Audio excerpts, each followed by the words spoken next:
Sebuah candi di kaki Gunung Arjuno mengundang decak kagum, bukan hanya karena keindahan pahatannya, tetapi juga karena mengungkap rahasia asal-usul Gajah Mada dan alasan dibalik tekadnya menyatukan Nusantara yang kita warisi saat ini. Oke teman-teman, kita masih di Indonesia dan Candi Singosari Malang yang kita kunjungi direstorasi kira-kira bersamaan saat Mahatma Gandhi memperjuangkan kemerdekaan India dengan gerakan anti kekerasan. Yuk, kita ke sana.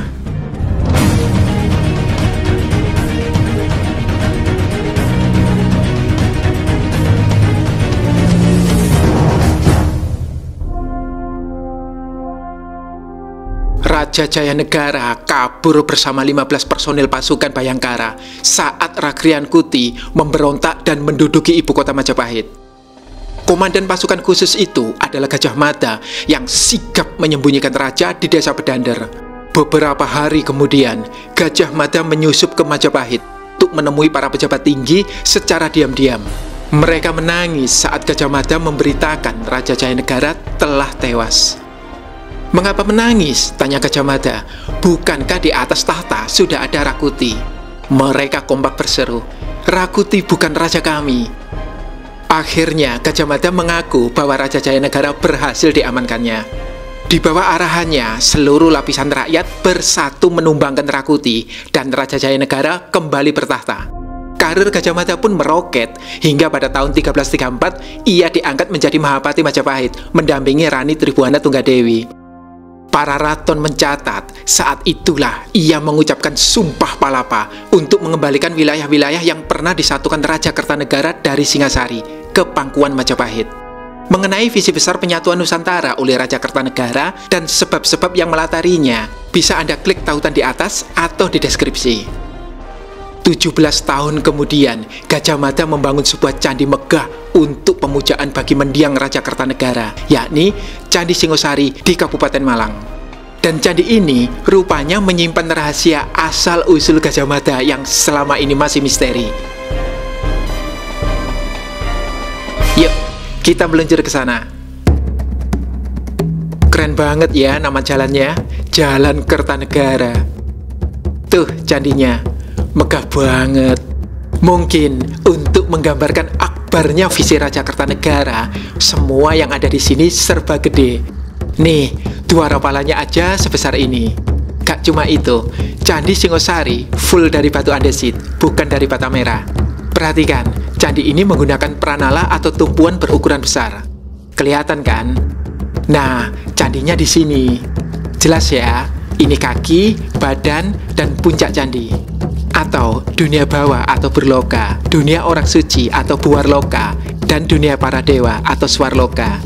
3 dunia yang di video sebelum ini hampir dihancurkan raksasa Purusada dalam sebuah karya sastra legendaris Majapahit. Nah, epiknya perjuangan Sutasoma menyelamatkan 3 dunia yang melahirkan semboyan Bhinneka Tunggal Ika bisa Anda klik pada tautan di atas atau di deskripsi. Keunikan lainnya, Candi Singosari punya relung Parswadewata, lengkap dengan arca para dewa. Namun, letaknya di kaki candi, alias dunia bawah atau burloka. Padahal, burloka melambangkan dunia yang masih terikat pada dosa. Kok bisa para dewa berada di sana? Sabar, nanti saya jelaskan. Yuk, kita masuk ke Garbhagraha atau ruang utama candi yang masih digunakan untuk ritual. Ini bukan Yoni ya. Menurut penelitian arkeolog Jesse Bloom tahun 1939, ini adalah alas arca. Relung ini seharusnya berisi arca Mahakala, yakni aspek siwa yang dinamis dan membinasakan. Nah, relung yang ini seharusnya berisi arca Nandiswara, salah satu pengawal siwa yang bersenjata Trisula. Lalu, relung ini mestinya berisi Durga Mahesasura Mardini, sang pembinasa Asura. Dan yang ini harusnya berisi Ganesha. Teman-teman tahu ya, sang dewa berkepala gajah. Sayangnya, semua arca dewatanya masih diamankan di luar negeri, yakni di Rijksmuseum Belanda. Perhatikan, arca-arca ini adalah puncak seni rupa Nusantara klasik. Motif batiknya begitu detail. Yang paling menonjol, Durga Mahesasura Mardini. Dia terlihat dinamis, seolah mengobarkan perang. Berbeda dengan arca Durga lain di Nusantara yang cenderung anggun. Dia juga mengenakan penutup dada. Tamengnya bermotif mirip salib, seperti perisai kesatria Templar. Tapi jangan dijadikan bahan cocokologi ya, karena candi adalah sebuah kesatuan. Ada konteksnya. Dalam memahami candi, kita gak bisa mengambil satu elemen dan menafsirkannya di luar konteks, hanya demi mensupport pandangan liar kita sendiri. Ntar jadinya kayak Borobudur yang dituduh karya Nabi Sulaiman hanya karena segelintir relief yang ditafsirkan semaunya. Relung selanjutnya di Candi Singosari berisi arca yang Belanda udah nggak doyan lagi karena rusak dan sudah tidak utuh. Ini Agastya Siwa Mahaguru. Meski sudah rusak, seni ukirnya tiada tanding. Di halaman candi juga ada banyak arca, namun sudah terpenggal semuanya. Siapa pelakunya? Jelas bukan Belanda. Mereka hanya mau membungkus arca-arca yang bagus dan masih utuh. Lihat, arca Parwati ini seharusnya megah dan cantik, namun sayang kepalanya raib. Menurut jubel candi, seorang arkeolog menyambungkan kepala dari arca lain ke arca ini. Hasilnya ya aneh, karena ketinggian leher dan pundaknya kurang pas. Oke, mari kita balik ke Candi Singosari. Lihat, di badan candi terdapat relung kosong di keempat penjuru. Apa di situ petunjuk asal-usul Gajah Mada? Relung-relung kosong ini mungkin cuma ada di Candi Singosari. Dan untuk memahaminya, kita mesti membuka kitab Sutasoma dari zaman Majapahit. Di sana disebutkan, hakikat tertinggi adalah para masunya yang tak berwujud. Itulah sebabnya di Candi Singosari, rupa dewa-dewa diletakkan di kaki candi, yakni alam skala atau berwujud. Sementara hakikat dewa-dewa ada di atasnya, di badan candi, yakni alam niskala atau tanpa wujud. Karena tak terikat wujud, di sanalah Siwa dan Buddha melebur menjadi Siwa Buddha. Maka, dalam prasasti Gajah Mada, ia menyebut Raja Kertanegara berpulang ke alam Siwa Buddha.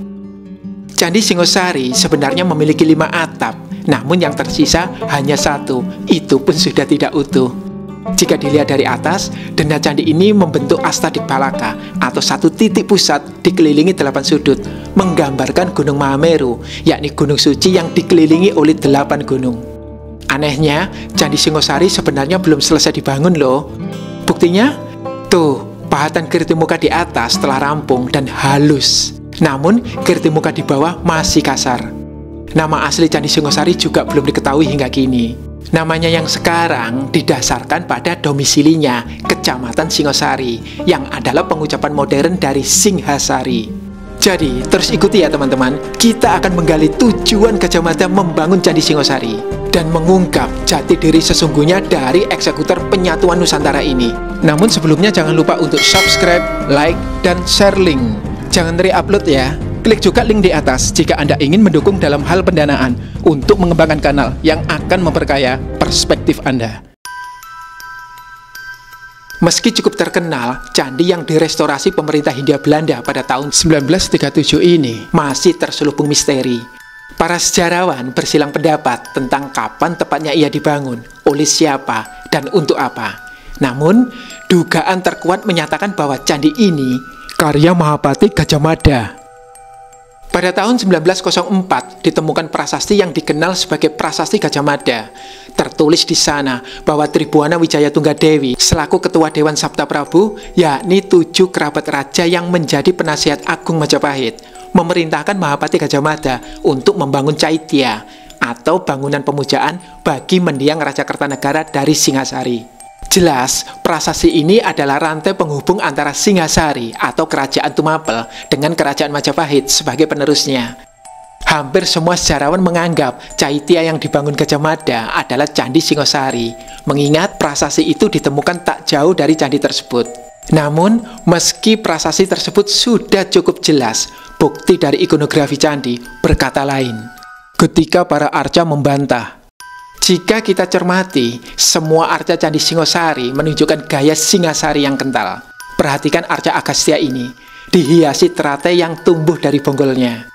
Ini khas Singhasari ya, dan juga ditemukan pada arca Amogapasa di halaman Candi Jagomalang yang dibangun pada era Singhasari. Gaya Majapahit beda lagi, relief teratainya akan muncul bersama jambangan atau wadah. Menurut pemerhati sejarah, Dr. Heri Kurniawan, Candi Singosari di masa lampau adalah kompleks dengan banyak bangunan candi. Jadi, ada kemungkinan Caitya yang dibangun Gajah Mada bukanlah yang tersisa saat ini. Malah bisa jadi sudah hilang. Nah, yang berikut ini adalah kemungkinan berbeda. Tanda bakti Gajah Mada pada Kertanegara. Menurut saya, meski Candi Singosari adalah kompleks percandian, candi-candi lain yang hancur tergerus zaman bisa jadi adalah candi-candi kecil, dan Candi Singosari yang bertahan hingga sekarang adalah yang terbesar dan utama. Sehingga, dugaan saya, itulah Caitya yang dibangun Gajah Mada. Nah, dalam prasasti Gajah Mada disebutkan bahwa ia melakukan Makirti Caitya yang diterjemahkan membangun bangunan pemujaan.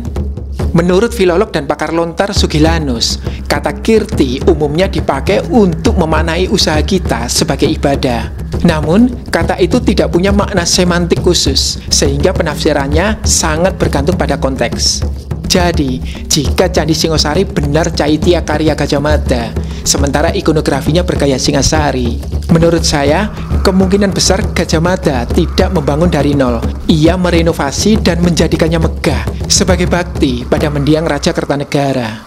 Apalagi, merenovasi candi lama bukanlah hal baru bagi Majapahit. Aditya Warman, seorang keluarga Raja Majapahit, juga merenovasi Candi Jago yang dibangun Raja Kertanegara.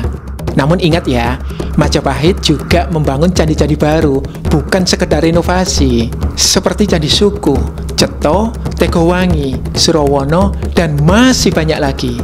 Ada yang dari batu andesit, ada yang dari bata merah, tergantung ketersediaan bahan, dan mungkin budget ya. Agaknya, Candi Singosari telah berdiri sebagai pendarmaan Raja Kertanegara bersama Candi Jawi di Pasuruan, Jawa Timur. Yang telisik lengkapnya ada pada tautan di atas atau di deskripsi. Namun, kondisinya masih seadanya, mengingat pasca kematian Kertanegara, Singasari runtuh. Putri Kertanegara, Gayatri Rajapatni, lalu mencoba menghidupkan kembali visi ayahnya menyatukan Nusantara, serta mengalirkannya pada sang putri, Tribhuwana.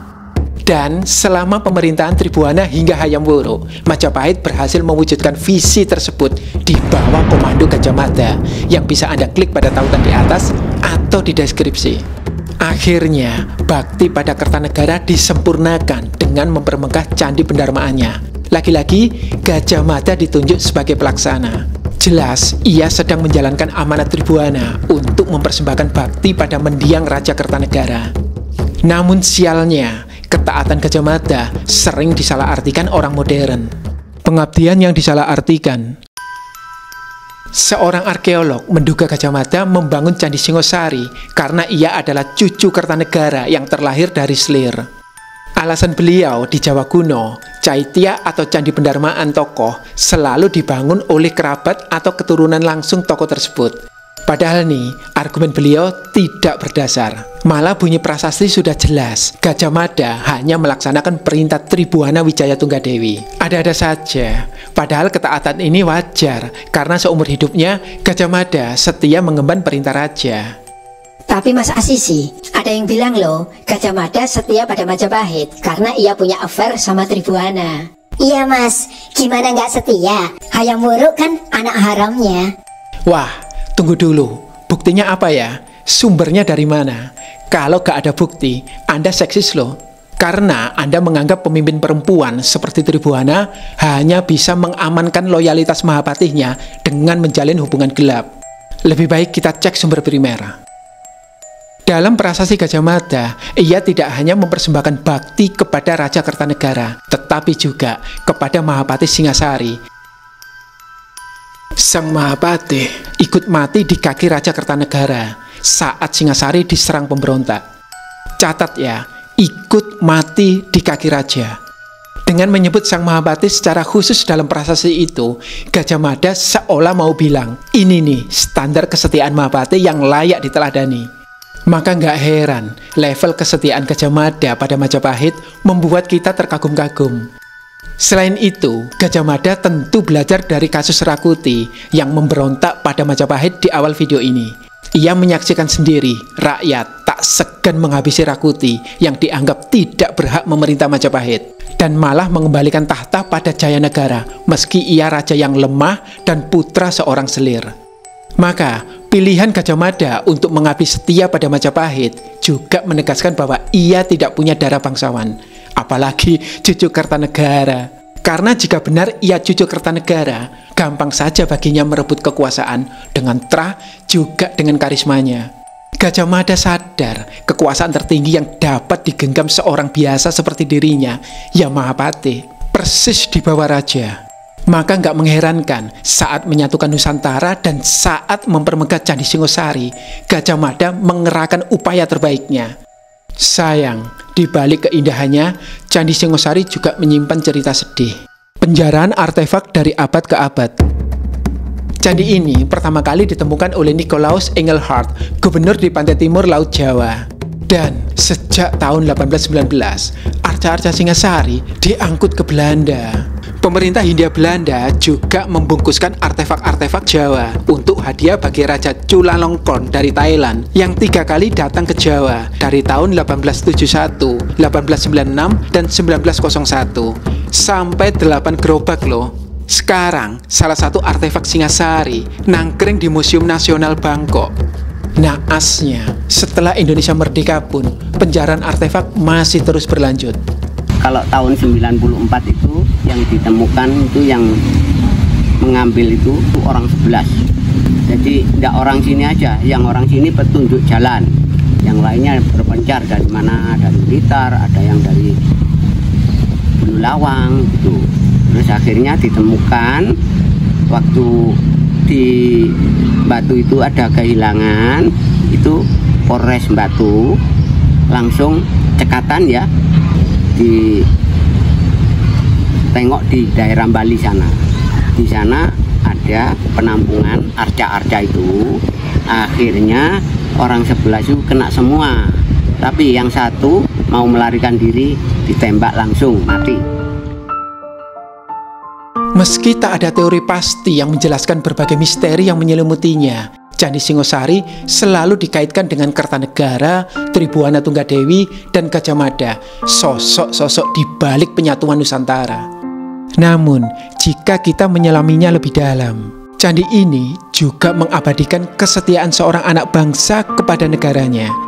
Seumur hidupnya, Gajah Mada setia dan mengabdi tanpa batas di tengah ketidaksempurnaannya. Dan itu menjadikan Majapahit kerajaan besar dan berjaya.